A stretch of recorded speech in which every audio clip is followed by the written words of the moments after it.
இலங்கையில் தற்போது தங்கியிருக்கின்ற ஈரானிய வீரர்கள் எப்பொழுது மீண்டும் ஈரானுக்கு திரும்புவார்கள்? அவர்கள் திரும்புவதில் என்ன சிக்கல் இருக்கிறது? அவர்களை இலங்கையில் வைத்திருப்பதால் இலங்கைக்கு என்ன சிக்கல் இருக்கிறது? வணக்கம், நான் உமாசங்கர் ஆரூரன். கடந்த 4ஆம் திகதி இந்து சமுத்திரத்தில் இலங்கைக்கு அருகில் தாக்குதலுக்கு உள்ளாகிய IRIS தீனா என்கின்ற கப்பலில் இருந்த 104 ஈரானிய கடற்படையினர் இப்பொழுது இறந்திருப்பதாக ஈரான் இராணுவம் உத்தியோகபூர்வமாக அறிவித்திருக்கின்றது. இதேவேளை 84 உடல்களை இலங்கை கடற்படை மீட்டிருந்தது.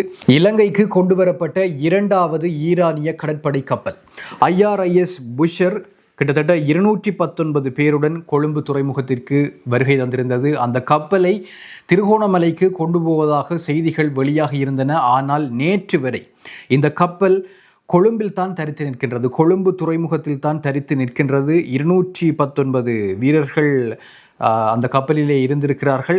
இப்பொழுது அவர்கள் அனைவரும் வெலிசர கடற்படை முகாமுக்கு மாற்றப்பட்டிருக்கிறார்கள், அங்கே கொண்டு செல்லப்பட்டிருக்கின்றார்கள். இன்னமும் 15 ஈரானிய வீரர்கள் அந்த கப்பலிலேயே இருப்பதாக தகவல்கள் வெளியாகி இருக்கின்றன. அந்த கப்பலினுடைய பாதுகாப்பிற்காக 15 ஈரானிய வீரர்கள் IRIS புஷர் கப்பலில் கொழும்பு துறைமுகத்தில் நிற்கின்ற அந்த கப்பலிலே இருப்பதாக தெரிவிக்கப்பட்டிருக்கிறது. கடந்த 5ஆம் திகதி கொழும்புக்கு இந்த கப்பல் கொண்டு வரப்பட்டிருந்தது. பண்டாரநாயக்கா முனையத்திற்கு இந்த IRIS புஷர் கப்பல் வந்திருந்தது. 3வது கப்பலும் வருகை தந்திருந்தது. அதனை இந்தியா இப்பொழுது திருப்பி ஏற்றிருக்கின்றது. ஆகவே இங்கு வருகை தந்த 2 கப்பல்களில் IRIS தீனா மூழ்கடிக்கப்பட்டிருந்தது. அதிலிருந்து 84 உடல்கள் கடலிலே இருந்து மீட்கப்பட்டிருந்தன. மொத்தமாக 104 பேர் இறந்திருப்பதாக ஈரானிய இராணுவம் அறிவித்திருக்கின்றது. 32 பேர் காப்பாற்றப்பட்டிருந்தார்கள். 32 பேரை இலங்கை கடற்படை காப்பாற்றி இலங்கைக்கு கொண்டு வந்திருந்தது. அவர்களுக்குரிய இந்த 2வது கப்பலில் இருந்தவர்களுக்குரிய மருத்துவ சிகிச்சை, உணவு இவை அனைத்தும் வழங்கப்பட்டிருக்கின்றன. அதற்கு பின்னர் அவர்கள் வெலிசர கடற்படை முகாமுக்கு கொண்டு செல்லப்பட்டிருக்கின்றார்கள். இந்த கப்பலில் இருந்த அனைவரும் ஆண்கள் என்பது குறிப்பிடத்தக்கது. நேற்று வரை கப்பல் கொழும்பில் தான் தரித்து நிற்கின்றது, திருகோணமலைக்கு கொண்டு செல்லப்படவில்லை என்கின்ற தகவல் வெளியாகி இருக்கின்றது. இயந்திர கோளாறு காரணமாக இந்த கப்பல் திருகோணமலைக்கு செல்வது தாமதமாகி கொண்டிருக்கின்றது.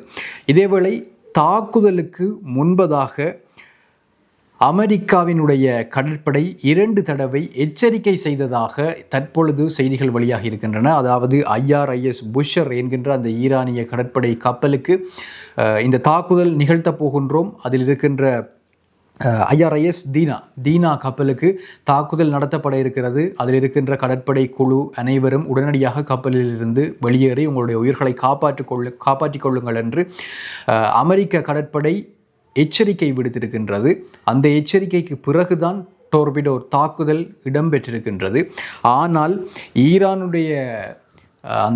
கப்பலில் இருந்த கொமாண்டர் குழுவினரை வெளியேறுவதற்கு அனுமதிக்கவில்லை என்று கூறப்படுகிறது. இந்த விடயங்கள் எப்படி இப்பொழுது வெளியே வந்திருக்கின்றன என்றால், இந்த தாக்குதல் இடம்பெறுவதற்கு சில நிமிடங்களுக்கு முன்பதாக ஈரானிய வீரர் ஒருவர் தன்னுடைய தந்தைக்கு தொலைபேசி அழைப்பை ஏற்படுத்தி இப்படியான எச்சரிக்கை விடுக்கப்பட்டிருக்கிறது என்கின்ற விடயத்தை கூறியிருக்கின்றார். இதனை அடுத்துத்தான் இந்த விடயங்கள் தற்பொழுது வெளியாகி இருக்கின்றன. ஆகவே அந்த கொமாண்டர் கப்பலில் இருந்த குழுவை வெளியேறுவதற்கு அனுமதியை மறுத்திருக்கின்றார். அதனை அடுத்து கப்பலில் இருந்த சில குழுவினர் கொமாண்டரோடு வாக்குவாதத்தில் ஈடுபட்டிருக்கின்றார்கள், முரண்பாட்டில் ஈடுபட்டிருக்கின்றார்கள். இருப்பினும் வெளியேறுவதற்கான அனுமதி மறுக்கப்பட்டிருக்கிறது. அதற்கு பிறகு ஒரு சிலர், அந்த குழுக்களைச் சேர்ந்த ஒரு சிலர் உயிர்காக்கும் படகுகளை எடுத்துக்கொண்டு கடலிலே குதித்திருக்கிறார்கள். அவர்கள் தப்பி செல்வதற்கு முயற்சித்திருக்கின்றார்கள்.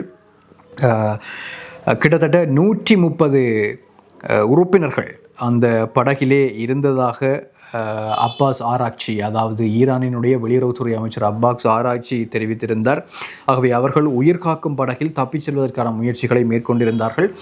அந்த இலங்கை கடற்படையினர் மீட்கச் சென்ற பொழுது, சம்பவம் இடம்பெற்றதன் பின்னர் மீட்கச் சென்ற பொழுது 32 பேர் உயிர்காக்கும் படகுகளிலே தான் இருந்து காப்பாற்றப்பட்டார்கள் என்பதும் இங்கு சுட்டிக்காட்டத்தக்கதாக இருக்கின்றது. அதற்கு பிறகுதான் 2வது கப்பல் IRIS புஷர் கொழும்பு துறைமுகத்தை வந்தடைந்திருக்கிறது. இதேவேளை இலங்கையினுடைய முன்னாள் நாடாளுமன்ற உறுப்பினர் ஒருவர் விமல் வீரவன்ச பாரிய சந்தேகங்களை எழுப்பியிருக்கிறார். இந்த விடயம் இந்திய கடற்படைக்கு தெரியாமல் நடந்திருக்க வாய்ப்பில்லை.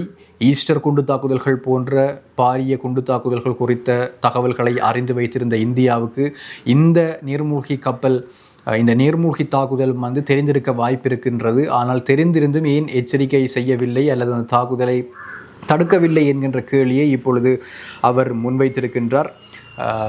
அதுவும் இரண்டாவது கப்பல் தாக்கப்பட்டதன் பின்னர் இந்தியா கடுமையாக விமர்சிக்கப்பட்டது ஏனைய நாடுகளால். இதனை அடுத்துத்தான் தற்பொழுது மூன்றாவது கப்பலை இந்தியா திருப்ப ஏற்றிருக்கிறது என்று தெரிவிக்கப்படுகிறது.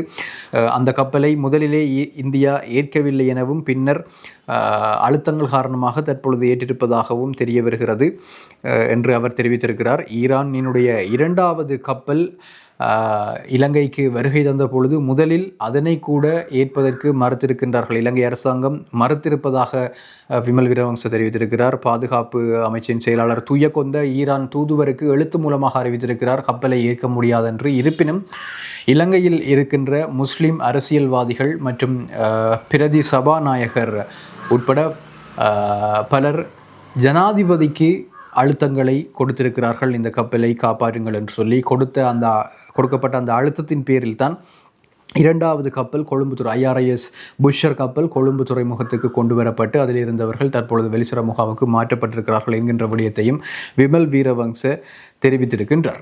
ஆகவே இது தொடர்பான சர்ச்சைகள் தொடர்ந்து கொண்டிருக்கின்றன. ஈரானிய வீரர்கள் எப்பொழுது ஈரான் திரும்புவார்கள் என்பதற்கு இன்னமும் பதில் கிடைக்கவில்லை. அவர்களை இங்கே வைத்திருப்பதால் இலங்கை எவ்வாறான ராஜதந்திர ரீதியான சவால்களை எதிர்கொள்ளப் போகின்றது என்பதனையும் பொறுத்திருந்து பார்க்க வேண்டியிருக்கின்றது. இதுபோன்ற தொடர்ந்த செய்தி தகவல்களுக்காக என்னுடைய சேனலை சப்ஸ்கிரைப் செய்து காத்திருங்கள் மற்றும் இந்த வீடியோவை லைக் செய்து ஷேர் செய்யுங்கள். மற்றும் ஒரு காணொளியில் சந்திக்கலாம்.